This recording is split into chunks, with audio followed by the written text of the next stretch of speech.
Hello, and welcome to February's episode of Club Moffat Talks. I am Joseph McNeely, and I am the instruction librarian here at Moffat. I'm Ryan Samuelson. I'm the Associate University Librarian. And we're joined today by Gidget. And Gidget, will you tell everyone your name and what your position is here?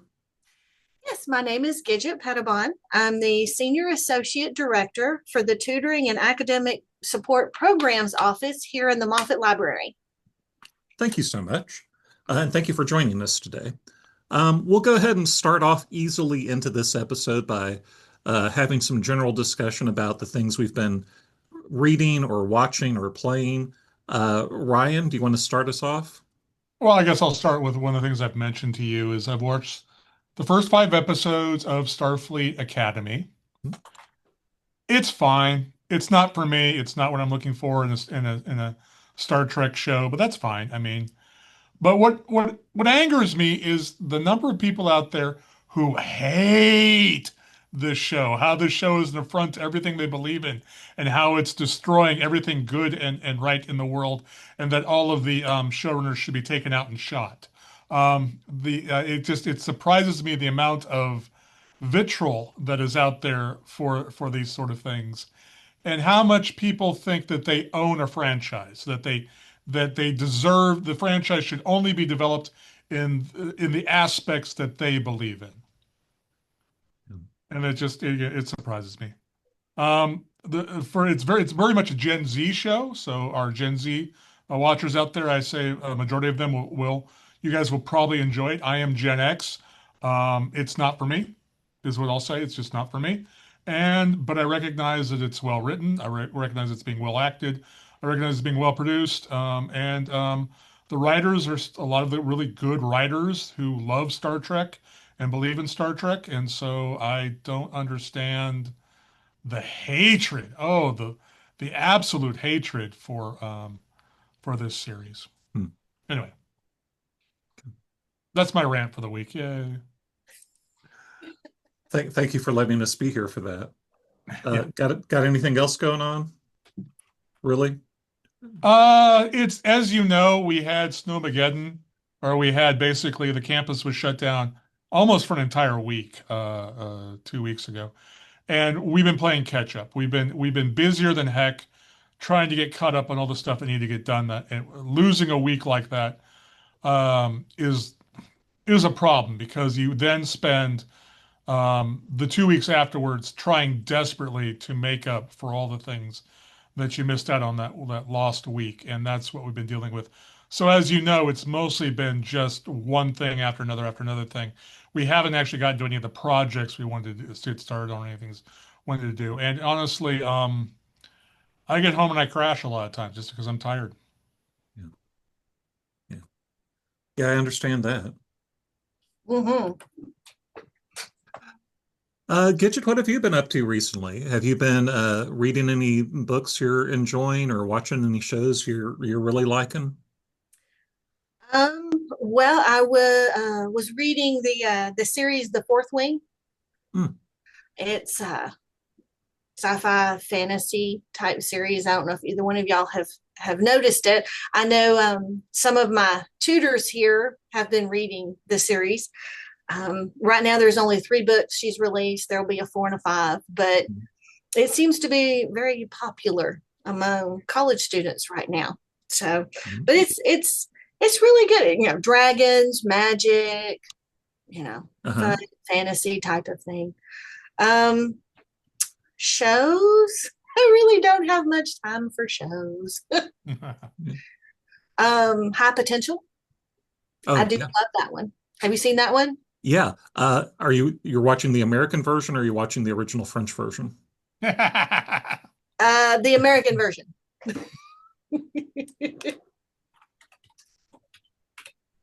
Yeah. But yeah, the French version is also available on streaming services. I watched like the first season of the American version first, and then Oh, started watching some of the French, and was surprised by how very, very similar they are. The dialogue is almost word for word. Some of the scenes are shot in exactly the same way. Um, when we Americanized it, we really didn't change it very much, and I thought that was interesting. Oh, that's very interesting. Yeah, usually they do that Yeah. when they're trying to remake it for over here. But yeah, I really enjoy it. It's Yeah. it's fun to watch. And I think the only other one that I've been watching is, of course, from Fallout, Oh, because my family, my boys, absolutely love that one. So yes, I sit there and watch that one too. sure, sure. hmm Um, yeah, we've been just recently got the Peacock streaming service, and we've been changing out what services we have because it's it's not cost effective to have all of them. So we'll have a few at a time, and then we'll change them out. But right now we have Peacock, and there's a show that we just watched called Ponies, and it stands for persons of no interest, as opposed to persons of interest. A person of no interest is someone that no investigative agency, no law enforcement is aware of being involved in anything. It's a person of no interest. Um, and it's set in the 70s in Russia and starts off, and it tells you what I'm about to say in the trailer, so this isn't a spoiler. This is part of the setup of the show. The two main characters are married to CIA operatives who are killed in action. And then these two wives basically demand to investigate their husband's death. Um, it has a connection to real American history. George Bush is a character in the show, just in a scene or two, as being in charge of the CIA at the time. Um, Hmm.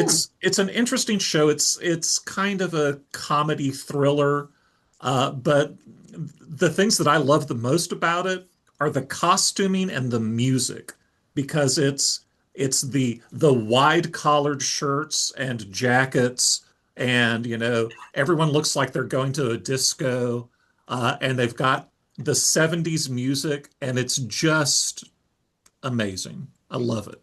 Um, so that was fun. Uh, a few weeks ago, my daughter came and gave me a couple of books, and I already read one, and I'm reading the second one. The first one she gave me was, I believe, called Of Monsters and Mainframes. And it's a little bit like a League of Extraordinary Gentlemen because it has these characters that we know from other stories. Uh, Dracula, Frankenstein, but it's set in the future, um, in in space travel, and like Dracula travels on the ship, the Demeter, but the Demeter has an AI and realizes that there's a vampire on board, and so the ship vows to seek out and kill Dracula, like that. But that was fun. Um, and right now, then I'm reading The House in the Cerulean Sea, which I brought up here so I could get this right, by T.J. Klune. Um, a very, very different vibe than that other book. Um, it's wild to me because it's a little bit like a cross between 1984 and like Harry Potter or Percy Jackson, because it is this Big Brother is watching you kind of vibe. And they talk about that there are literally signs around that are like the if you see something, say something kind of signs. Um, and like, make sure you're being good kind of signs. But it's in this world where there are magical creatures that are known to exist. Um, Sprites and gnomes and things are known to exist. And sort of a main character that you follow through the story is this guy that is a bureaucrat. He works in a government office in a cubicle in a big room with desks, except there are no walls. I called it a cubicle, but there are no walls. It's just like a basketball, floor with like 36 desks. So there's no space to walk between them. And so, like, this guy gets to work early and stays late in an effort to not have to walk by people to get to his desk, just like that kind of a thing. And he gets assigned to go to this orphanage and check it out and make sure that they're doing right by these magical kids. I'm about halfway through that, and it's really fascinating. Uh, and one of the things that I love about reading this particular one is my daughter already read it, and she's written notes in it. She has lines that she's underlined and like put little hearts beside or LOL or like made little notes about it. It's like, look at these guys, kinds of a thing. I love it. It's amazing. So there's that. Um, Otherwise, I've had some weirdness where there was the snow-pocalypse. My wife's having some health issues that we're dealing with, some stuff. After I had actually already been out in the snow and ice and it was starting to melt off and everything, it was like the Thursday of that week. I had been out, I had gone and done laundry and run errands and everything, no problem, fine. After it started thawing out, I slipped on the ice and fell. And so that was like 2 weeks ago. And a little bit, I still feel a little bit rattled from that because I hit hard, and did the thing where I like fell like a domino, just like whoomp, not to the side or anything, just whoom. And so, you know, tailbone, hips, spine, shoulders, back of my head. And I, yeah, I still feel a little fuzzy. So if I ended up blurry on the screen, that would be why. But yeah. You probably got a minor concussion if you're still feeling it right now, though. Yeah, or I'm just pathetic and weak. And it's like, okay, you should probably, stop nursing that ailment. Yeah. I looked it up. Except for the fact that my head hurt from the fact that I fell like that, I didn't really have any of the signs or symptoms of a concussion. I thought about it and I actually did the little, you know, medical search on Google or whatever, but I didn't have dizziness or nausea or any of those things. No blurred vision. It just hurt. So, yeah. That could still be a mild concussion. Mm-hmm. Yeah. I mean, my mother-in-law fell back last summer Mhm. and she didn't go in. She didn't feel dizzy. She didn't feel nauseous or anything. But it was probably a month later she went in for her wellness checkup and was talking to the doctor, and everything that she was describing, being a little off and a little balance off and several different little things. I mean, he told her you had a mild concussion. Mm. So I mean, it's still possible that you could have had a mild one, even though you weren't, no dizzy and no nausea. Yeah.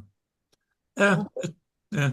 It's possible. It's one of those things though, where it's just like I hit my head and that's the hardest part of my body. It's like it's pretty thick, externally and internally. There's not a lot happening up there.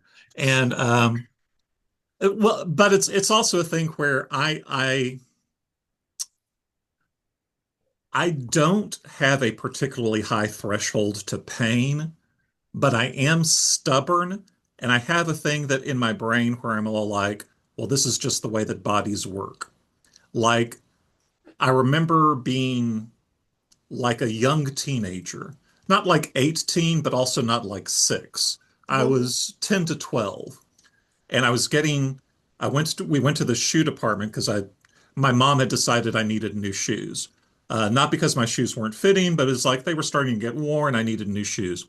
It was the first time I'd gone to a shoe department where there was a guy that helped me that actually had one of those scales that you put your foot on to size. So I put my foot down, and the guy was like, "No, no, you need to uncurl your toes. You have to put your toes flat, straight." And I hadn't been doing that. My shoes had started getting tighter, so I just pulled up my toes, and I'd been wearing my shoes like that for, I don't know, like a year or whatever, because that's just the way people wear their shoes. What do I know? It's like if that's not the way you were supposed to wear your shoes, someone would have mentioned that, right? You know? Or like just a year or two ago, I had an illness and I went to see ears, nose, throat guy, and they were running cameras and stuff, and this doctor was like, "When did you break your nose?" It's like, I didn't know I'd ever broken my nose. It's like, "Yeah, you did at some point." Okay. Yeah, let's be truthful here. The reason you didn't have a mild concussion is because too many people were depending upon you that week. And so you told yourself, I can't have a mild concussion. Too many people are depending on me, both at work and at home, for me to have a mild concussion. Therefore, I do not have one. That's really what happened. Your audio really cut out there, Ryan. I have no idea what you just. I think we're all guilty of that, Ryan. I really do. It can't be what the problem is because I don't have time to deal with that kind of problem right now. Yep. So remember, kids, do as we say, not as we do. There you go. Yes. Well, since we're talking about duties and responsibilities, what do you normally do over there in TASP? What are Oh, the for those of you who requirements for don't your know, position? TASP owns the other half of the library, basically. Mhm. They're the other side. They're that strange land that we do not venture into because it is weird and strange over there. Well, just on the first floor. Just on the first floor. Yeah. Well, we're the learning center, and we house all of our peer tutors. So we're open Monday through Thursday from 1 to 9 p.m. for walk-in tutoring, as well as Sunday evenings from 7 to 9. You can find our information on our website, on the MSU website. Just click in the search bar, type in tutoring. The first link that comes up will be the tutoring schedule. It'll show you all the subjects we offer for tutoring, the days and the times when our tutors are here. So I run the tutoring center, and then I also teach skills for success classes. So I stay pretty busy all the time. I'm going to tell you something, Gidget, you probably did not know. Hmm. You were sitting what used to be my office for 20 years. Really? This was your office over here on this side? Yep. Oh, that's cool. I did not know that. Yeah. I think it's So when you find the bodies, just let me know, okay? Because I think I got rid of most of them, but because I think those wall spaces are tricky. I've only been in here probably a handful of times since I graduated, up until I started working for TASP back last August, actually. Before that, I was an academic counselor on campus. But I've been on campus working since 2005. So many, many moons ago. I started last century, just to give you an idea of how long I've been. Okay, cool. I'm right there with you. Yeah. Yeah, in that way, I'm new to the party. I've only been here, 12 and a half years. So, yeah, but you also went to school here, though, too. I did. I did my undergraduate work here. When I was started my undergraduate work, the library looked very different because there's some other places that looked very different too. Because there were actually live plants and trees in the lobby and toward the front of the student center side of the building. And I thought that was so cool. And of It course, was. at that time, then the sort of greenhouse area of the Fane Fine Arts building actually Mhm. had live plants in it. Yes, they And and live trees. yeah, Yes. live trees. Mhm. And I thought that that was amazing. It was Would you like to know why that changed? Black mold. black mold. Okay. That That's that was not at the top of my thoughts of why it would be. Okay. there was a lot of Keep in serious mind, there's building. no lighting in here during like Christmas vacation. Okay. It was very hard for people to keep those plants alive. They would start to rot and fungus would take over, basically, in those. I loved it. I thought it was beautiful. It's one of the reasons I took this job is that I thought the campus was beautiful and I thought the live plants was a good idea, but in truth of the matter is you don't want black mold in a place that has books. Let me put it that way. It's that's Yep. Yeah, that makes sense. Yeah. Mhm. Yeah. Although apparently we could have like little mushroom farms on purpose, you know. Well, if we're going to talk about that, I want to talk about getting a library cat. I've been talking about that for years. I still think we need to get one. I I don't think that would be a good idea. That's what people have been saying, and that's the reason we don't have one. And I Yeah. hate people like you because I want a library cat, damn it. And I'm someone who is very allergic to cats, by the way, but I think it would be nice. I I have Hmm. seen libraries that were physically smaller than ours that had cats, and to me that sort of made sense. And I've seen businesses and bookstores and things that have a cat, and it feels right. It feels like the right kind of vibe. Because we are a three-story building and we have the amount of traffic that we do going up the stairs and up and down the elevator and all of that, I'm afraid there would be too many actual physical hazards Hmm.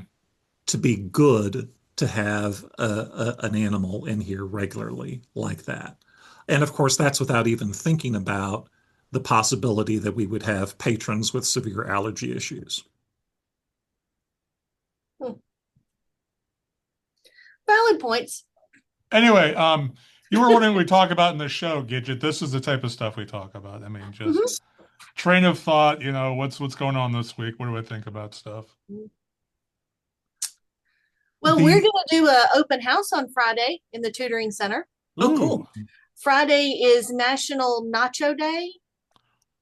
So we're going to be calling it Nacho Ordinary Open House. And we're going to have nachos, serve nachos.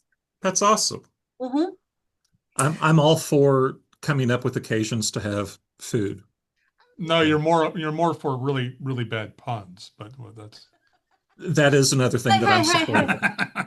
Hey, hey, hey. Yeah. Well, I mean, we had a good open house in the fall, so we want to try to, have an even bigger one in the spring, so we can advertise that we're here. I I mean, hear you. I will say, as someone who's tried to do events for 20 years in this building, the spring is always worse than the fall for whatever reason. I don't know why. I've never had a spring where I've had more people show up in the fall.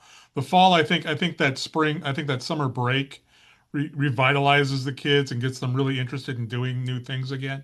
mhm. A lot of times I find in the spring, and again, not to be a downer, hopefully, let's hope you have a better response than you had in the fall. But I've always found that the fall is always kids are more interested in just trying to get through their classes a lot of times in the fall from what I've seen and what I've asked Mm, about them and stuff like that. So okay. it's just something to keep in mind. Like I said, we used to do workshops, multiple workshops every single year, and invariably we stopped doing them in the spring just because the turnout was a quarter of what it would be in the fall. Yeah. Well, I'm hoping the nachos help. I'll tell you what, though, it surprises me. Again, I did some things with Ashley from with your department before that Uh-huh. were fully catered, and nobody showed up to them. So there was a time when I would say, yes, if you have food, the kids absolutely will show up. It's not been that way post-COVID to some extent. I hate to say that, though. Oh man. Yeah. COVID really messed with a lot of things. Yeah. Yeah. Yeah. Mm-mm. Like I said, I've done events with with the head of the former head of your department, Ashley, and we did a big thing, fully catered with really good food. Nobody showed up for it. Huh. It was in the spring too. So again, I Oh, don't want to be a Debbie Downer. I'm just letting you know that it's something to think about in the future. I know that I haven't gotten to it yet, but one of the things I'm planning on doing this semester is having a film night for the university during National Library Week. National Library Week is still 2 months off, so I haven't really planned for it yet. That's okay. something I should be doing now, but I haven't been. But we'll see how that turns out too, because again, it is the spring, and as I said, in the early part of the spring, the students are interested in getting into their classes, and toward the end of the spring, they just want to get through with their classes, basically. I mean, it's a different type of, I don't know, it's just a Different vibe. different vibe in the spring than it is in the fall. In the fall, they're more excited about the break. I don't know. It's just different. It's just that I find them much more engaged and much more energetic in the fall than in the spring. Hmm. Hmm. Hmm. That's as far as Interesting. events go. That's as far as events go. And I think it has to do with that fresh start you get in the fall. I think also by the spring they realize how much hard work stuff is sometimes, or how much they're behind in things by then. So they're really doubling down on their schoolwork and so forth. At least I hope that's what's Could going be. on. It could be. They start as freshmen in the fall, and it's like, oh my goodness. So by the time they get to I spring, want they to do realize, everything. Yeah, yeah, yeah. and then And then the spring, it's like, oh, I need to study more instead of do this event or that event, that type of thing. So, I mean, it could very well be. it They, could be, but again, this is more than just freshmen. I find it also, uh, well, I can if you're a senior, by the time spring rolls around, you're just looking for graduation. You're just trying to get, everything done true, and out true. of here. Hmm. So let's go juniors and sophomores. You guys can pull up the spring numbers, I guess is what I'm saying. So, do you show a film? We're going to try to show The Librarians, which is a documentary about a topic we talked earlier with you about is banned books. And we're Oh, going to try to we're going to um we reached out to the producer slash distributor, and we have the ability to have an event. I just haven't reached out to him to finalize the deal to okay. have. What a lot of people don't understand is, and I'll mention this for those of you who don't know, you can't just show up at a university and show a film. Right. In fact, I had to actually stop the history club was meeting and they were going to use our atrium one time to show a film. I'm like, oh, you guys got the rights. And they go, what? No, this is just Bob's D&VD. I go, it's a public showing. You can't do that. You can't, it's illegal for you unless you have the film rights to have a public showing in a public space. If you do this in a closed off classroom, absolutely you can do this type of thing. But if you're showing it in an open area where anyone's invited, no, that is illegal. And Hmm. a lot of professors don't even know that. I've had to explain to them and they go the other way too. Oh, I can't show any films in my class. You can absolutely show films in your class. There's no problem with that. Again, is it an open viewing? Is it the type of thing that everyone is invited? It's in an open area that anyone can attend. That's where the illegal Right. the problem with copyright comes into effect. If you're showing it to a closed classroom, you're perfectly within fair use rights. If you're showing it to a small exclusive club, you're well within your rights. But it is again, it is this open showing type thing where you need to have the rights to the actual film. And our theater department has to go through that every semester as well, getting the rights to the plays in order to Yes. be able to put the production on for the community and campus. Hmm. Yeah. So yeah, they have to go through those same steps as well. Yeah. And to hear Um, more about this, go back and watch my podcast where I rant for a while about copyright. It's one of the early ones. It's too long in this country, way too long. Anyway. that's actually one of the reasons why sometimes community theaters, like, I mean, we have a couple of local community theaters, Hmm. Wichita Theater, Backdoor Theater. Sometimes some of the other surrounding towns also have their own community theaters that do things sometimes. But a lot of them have in the past sponsored programs where they were looking for for new playwrights, someone who hadn't had anything published, hadn't had their play performed anywhere, to get new material that they either wouldn't have to pay for or wouldn't have to pay the high fees that you have to pay for commercial productions. And then, of course, some commercial productions have actually very specific production values that have to go with putting it on. Um, when you do Little Shop of Horrors, the musical, there are very specific things you have to be able to do to stage it because you're supposed to be able to stage it very much like the Broadway production. So that requires you have the puppetry necessary to be able to do the big animated plant creature. And there's other shows that have similar requirements. And so that is actually a big cost with stage theater. So remember, kids, Gilbert and Sullivan, it's in public domain. Use as much as you want to.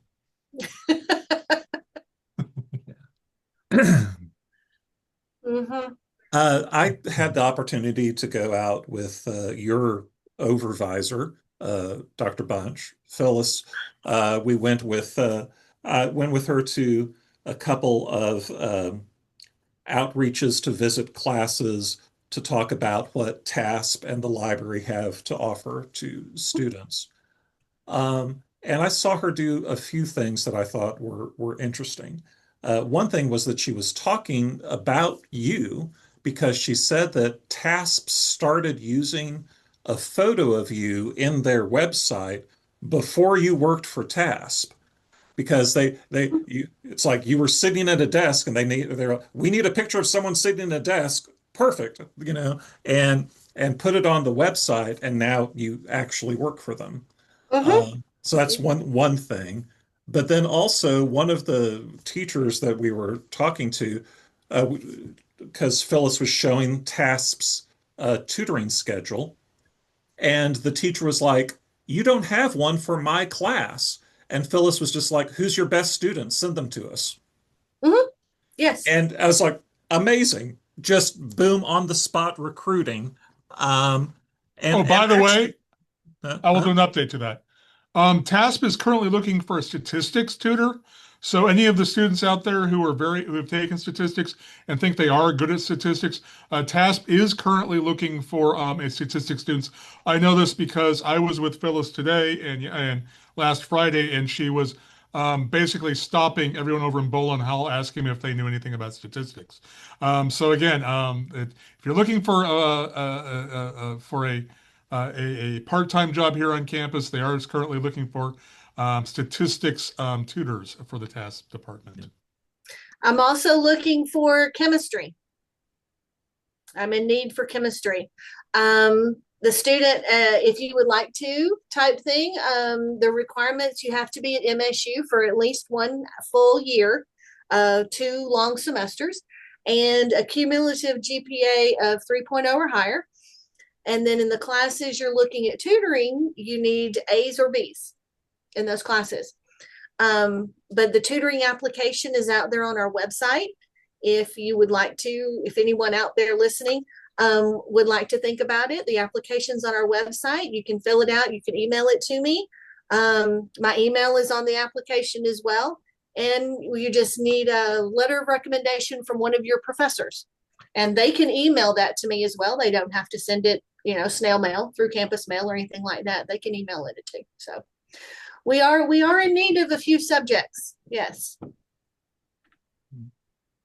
I love the idea that you're looking at constantly expanding your roster of materials. Uh-huh. I know that I have been sending people to your offices when they've talked about needing a little help with writing because of the writing center, because that's through TASP, isn't it? Or am Yes. I okay? Yes. Mm-hmm. We have a lot of writing support. Okay. Mm-hmm. There's a lot of students that need that. I mean, we also even cover, the subjects of tutoring for history and political science and education, even several of those classes as well. So, we have a wide range. We have tutors for all three foreign language subjects, French, German, and Spanish. So if anybody were, to need help in those areas as well. So we have a wide variety at different times, different days. Right, that's good. Whenever we do a library tour, we always point out your offices and classrooms and them over there. In general, we encourage our campus community to make use of your services. Well, I mean, it's free for students. Their tuition and fees already help pay for the learning center itself. So, I don't tell students it's free. I said, you've already paid for it. Yes. Whether you use it or not, you are paying for it. You might as well use it. Yeah. Absolutely. And I tell all of my classes, there is not one single student on this campus that is proficient in knowledge of every single subject we offer. There are subjects that I'm not good at that I would need help from another tutor, so even our tutors will tutor each other. And it's great. I love it. I love it when, all the tutors are here and all the students. I mean, right now we have several students out there meeting with tutors. It's a nice busy place, especially in the afternoons toward the evenings. But it's nice to see those students who need the help in those subjects that are not their master subjects come and get that help. Because, I don't know geology, but we have a geology tutor for those who need that help. And the students that go here, a lot of them are that first generation students who their family, their background is not an academic background. And again, there's nothing wrong with that. But again, those that don't come from that sort of background are a lot of times they're just overwhelmed, especially since a lot of times the instructors and bless them, a lot of times they don't realize that fact. A lot of times they think, again, the instructors usually come from a very academic background. They think, oh yes, this is a person who loved reading their entire lives and always got A's in class and were on, always were in the honors classes. And these are very smart people and who are very academically minded.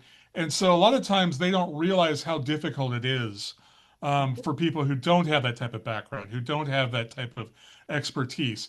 And so they're not hearing it from the professors, or they're not getting that extra oomph they need from their professor a lot of times, because the professor assumes they already know that little aspect of things. So don't think there's something wrong with you. Don't think that there's that oh, I should just be getting everything out of the classroom. That's not the case. That's not the case. We understand. We hear you. More specifically, Gidget understands and can help you guys out in making that gulf between the students who come from a very academic background and the ones who don't come from academic background. There's a gulf there that needs to be crossed, and that's mostly what the Learning Center is for. It's what TASP is for, is to help you cross that gulf, to get you to that other side, so that you can do just as well in your classes as the student who comes from a very scholarly, very rigorous academic background. And I mean, it's their peers. They're your peers for other students. They're not professors sitting out here. They are your peers, and it's probably their major field of study, which is what they excel at. So they love to help other students learn it. So it's a matter of just coming in and finding someone that does the subject, tutors the subject that you're looking for, that you feel comfortable enough, to talk to them. Because like I said, they're not professors. They're not up there with that full academic background that all professors have, several masters, doctorates all across campus. So they're very approachable in order to help you and help guide students. I mean, I have one of my tutors said that there's a beginning algebra exams tomorrow, so she's anticipating several students coming in to talk to her today, and she's already had, I think 3 or 4. So she's anticipating more before the time it is for her to leave to go to her other class this evening. So it's their peers. They've been in your shoes. They understand, and they even know that they get tutoring from another tutor that may be here in a subject that they know nothing about. I had a history student the other day, somebody who tutors in history, over there talking to my geology tutor because that's the science they chose to do what they need to do. But it doesn't come naturally to them. So they were one tutor sitting with another tutor getting tutoring, So it's just, we want to be approachable. We want to be welcoming. And we have receptionists that set up at the front desk. So if you walk in and it seems like overwhelming to you, please stop at the receptionist and they can help you with everything too. And I just you talking right now just reminded me of something, of how remarkable this is. I've worked here for a long time. As I've mentioned before, I've worked here since last century. When I first came to work here, there were tutors in the building, but they were private tutors. They were, if you wanted a tutor, if you wanted someone to help you with math or English or something like that, you would have to pay extra hundreds of dollars every semester and talk to someone would be paid for this sort of thing to come in and tutor you on how to do math, on tutor you on how to do an English paper and things like that. And they would come in and they would sit at tables, or they'd have the student grab a study room or something like that to do stuff like that. This again, once you guys have already paid for this. And this is a service that you can come into, and it's somebody, as Gidget has said, that is your peer, that is another student going here, that understands more so than somebody from outside, more so than even your professors, what you're going through in these classes, because they've been there for the most part. Mm-hmm. Most definitely. Yeah. It's a funny thing because, I mean, I was a student here.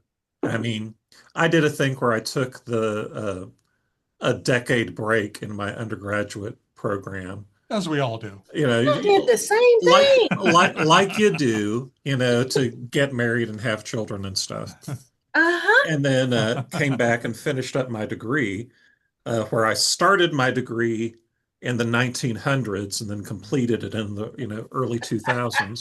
I But understand that. yeah, Did the same thing. it is funny because most of some of the instructors that I had in the 80s were still here in the early 2000s. And also, the flip side of that is that some people that I had as instructors in the early 2000s are now colleagues of mine because now I'm working on campus. And both of those are kind of weird things. But even though I was a student here as recently as 22 years ago, it's not the same. Academia changes, not at, light speed, but there are changes in the way things work, and certainly changes in the media part of it with the increase in computers, increase in the holdings of the library being digitized, and all of that kind of a thing. And then just the idea of teaching changes over time too. The philosophy of teaching has changed over the time. So yeah, it is in no way the same place as it was 2 decades ago. And I think you highlighted one of the biggest problems with students have nowadays, that you and I, all three of us, didn't have when we were kids, is that you say that, and yet there are professors here who are still teaching classes the same way they did 30 years ago. And Yeah. so what you have is you have a wide spread of different types of techniques used by professors. It's not um, homogenous like it used to be at one time. And so the students, I just realized, can get whiplash going from one class to another because the way the classes are taught nowadays, there's so much variation in the ways things are taught, which is a good thing because again, people react differently, different teaching styles, but it also makes things so much difficult for the students. You have to learn so many different methods, methodologies Yeah. for how you teach. And that is also something I'll tell a student is, again, every professor is going to teach a class slightly differently. You need to learn how that professor wants you to perform the assignments they assign to you. Mhm. Yeah. And I think, with the large amount of there, it's a huge difference, even between departments on how they teach and what they teach and the material nowadays as compared to, the 1900s.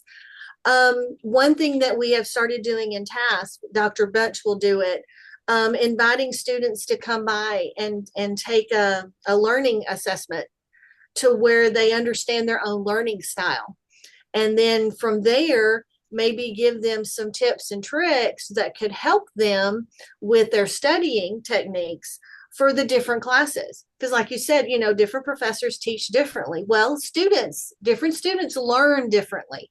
So, an auditory learner is going to be a lot more different than a kinesthetic learner.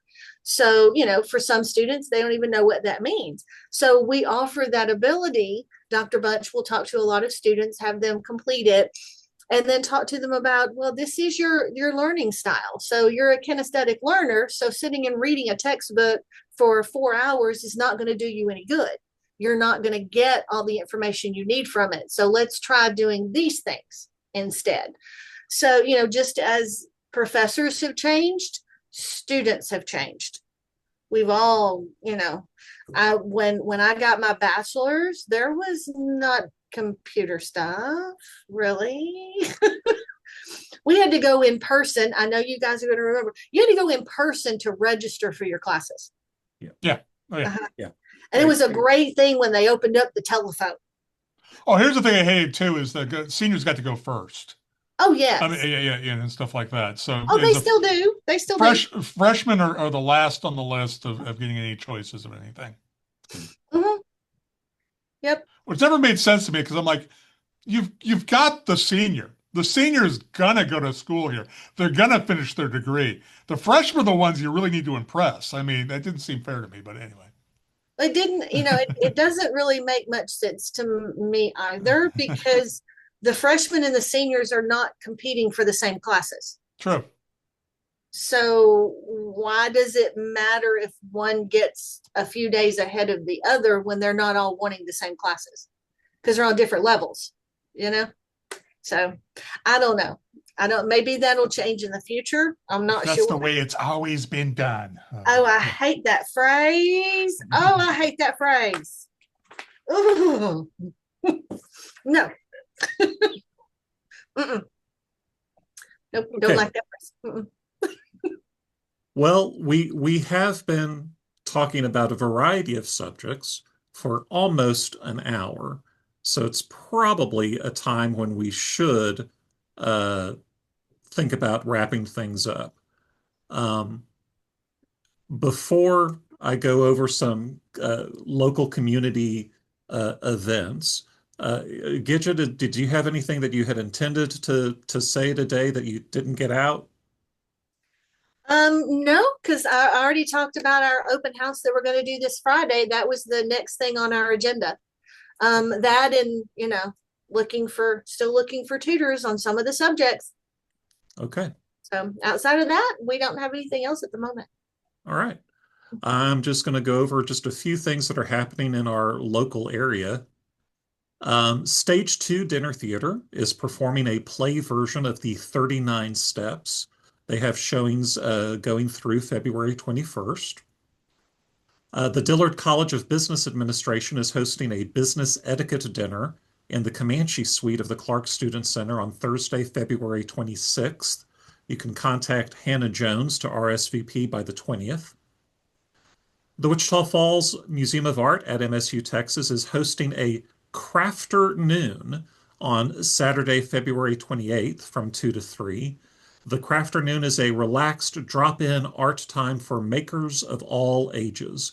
You can bring a craft you're already working on, start something new, or join in a simple process art activity inspired by the gallery.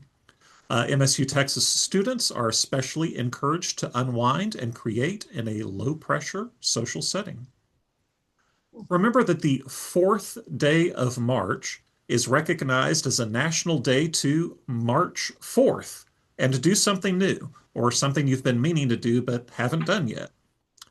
And the Harlem Globetrotters 100-year tour Centennial Celebration is coming to K. Yeager Coliseum on March 31st. Wow, 100 years. Wow. I saw them about 50 years ago. Same here. Yeah. For more information about the things I mentioned today and other local activities, check out the events section of the MSU Texas homepage and the calendar at discoverwichitafalls.com/events. And of course, if you have an event you'd like us to announce, or if you have any comments, questions, or suggestions for any or all of us, please send an email to library@msutexas.edu. Okay, I think that's going to about wrap it up until next month for us. Any final comments from you, Ryan? Nope. Or Gidget? No, not today. Okay. In that case, thank you for joining us, and we hope to see you again next month.